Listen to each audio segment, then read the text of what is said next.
In this guide, I'm going to show you how you can block on Instagram. Before we do get into this guide, make sure to like the video and subscribe to the channel with all notifications on. It really does help the channel and it lets us know that you want more content like this. We'd greatly appreciate it. And if at any point throughout this guide you did have any questions, just ask them down in the comment section below and we could help you out further. I'm going to be doing my best to reply to every single comment down there.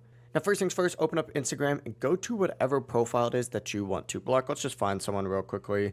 Say we want to go ahead and block Rotten Tomatoes for whatever reason, right? Simply go ahead and select on the profile that you want to block, and you could just search them up as well.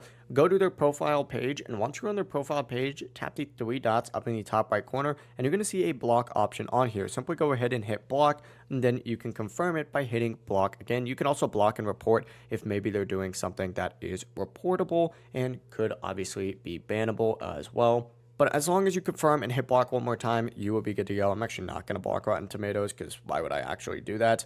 But that's the full process right here. If you guys have any questions, just ask them down in the comment section below and we can help you out further. I'm going to be doing my best to reply to every single comment down there. Before you do leave this guide, make sure to like the video and subscribe to the channel with all notifications on. It really does help us out and it lets us know that you want more content. Have a great rest of your day though. Peace.